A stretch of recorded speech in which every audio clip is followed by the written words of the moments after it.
All right, yeah, the band is playing. Fans are kind of leaving. Some are staying. The party's continuing here at the Las Vegas Motor Speedway. Come on, Gil, give it to us. Yeah, let's do it. Back to you guys in the studios. We're dancing here. Time to re-rack, rewind, and relive a few of the entertaining moments you might have missed from the sports weekend. It's Beamer's Best. It took a while. So long that we had to speed things up. Oh, dirty. I'm going to duck and weave my way through these people. You guys having a good time? Strange incident during the opening stage of the Tour de France had me asking, did you see that? The NBA is still a bit of a long shot at this point, but it's a slam dunk that he'll get a shot overseas. Yeah, it's a story of a family trying to cope with a tremendous tragedy and also keep their son's memory alive. It's going to be a pretty special night here tonight, and I'm standing next to a very special man, Andre Agassi. He's one of the inductees tonight. Would your career be complete if you never faced Manny Pacquiao? May 5th, Mayweather-Cotto, Ring Kings. Did you have a fighter that you looked up to growing up? Was there a fighter that... Roberto Duran. Roberto, okay. And even rubbed off on the Hooters girls. Girls? Go Rebels! That means Jimmer Mania has arrived. Yeah! Jay Maddox, the soccer star turned field goal kicking stud. This is what I'm talking about. Hammer time. Scott Bemis, 8 Sports Now. Scott Bemis has been at the track all day. And Scott, who were today's big winners and big losers? Yeah, Chris, it's kind of funny. The wind has all of a sudden picked up. It was perfect all day long for the race, which is the way you like to see it. 150,000 people attended the race this year. And it was a great day for Tony Stewart. Scott Bemis coming to you live outside of the MGM Grand Garden Arena, where UFC 141 is well underway inside. Now, a bunch of people started to gather outside of the main entrance. A lot of limo cabs have been showing up as everybody gets ready to grab their seat for what should be a terrific night of fighting in the octagon. And finally, I know you're going down memory lane. Do you ever look back at those old photos when you got that hair going wild and kind of think, what was I thinking? Or I get that feeling like if there was a picture I'd like to burn, I'd probably like to burn that one. Scott Bemis joins us from the Thomas & Mack with more. Scott? Yeah, guys, I'm live here at the MAC. We're inside right now. The women's semifinals are wrapping up, but everybody awaiting the men's semifinals later tonight and that New Mexico versus UNLV matchup at 8:30 tonight. Boy, is that going to be a good one. And, of course, this year's Running Rebel team reminding a bunch of people of that glory team of the early 1990s. Scott Bemis back here live at the Orleans Arena, where I'm doing a live shot in anticipation of a game at 11:25 at night. Yeah, you heard me right. That's right, because it is the Las Vegas Wranglers versus the Stockton Thunder tonight in the annual midnight game.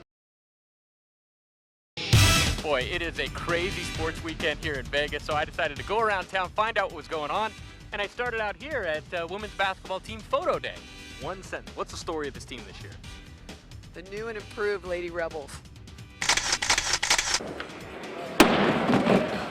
From there, it was time to go across the street to check in on the Extreme Sports Dew Tour, which is at the Hard Rock through Sunday, and where the joint has been transformed into a big skate park. And how cool is this? Look, this is a vert ramp right here. It's out by the Hard Rock pool. That's where the vert competitions are going to be staged.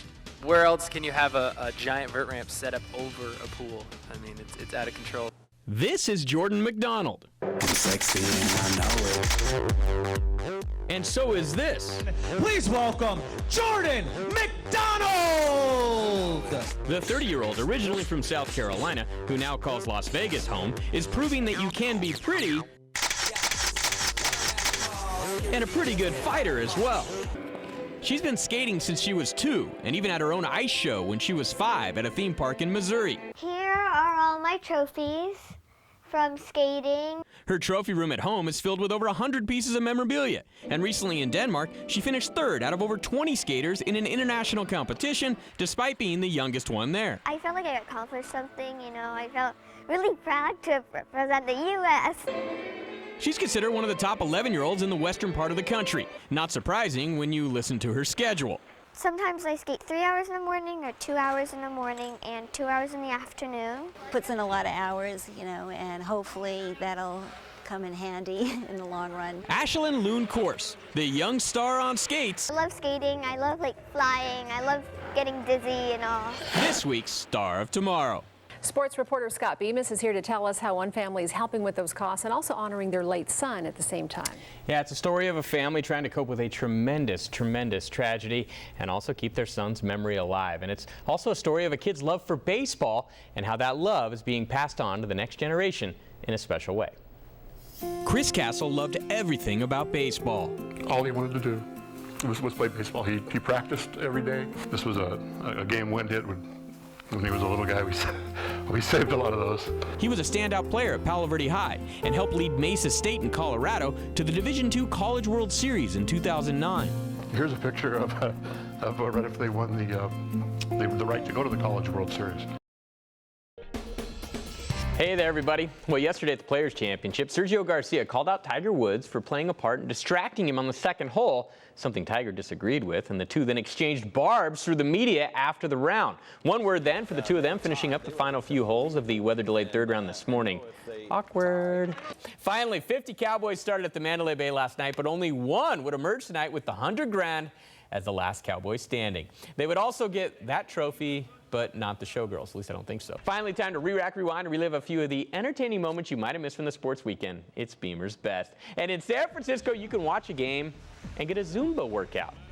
Yeah, feel the burn, ladies. Feel the burn. Back to boxing for a knockout that had me asking, did you see that? Adonis Stevenson and Chad Dawson for the WBC light heavyweight title. And less than 2 minutes into the first round, look out.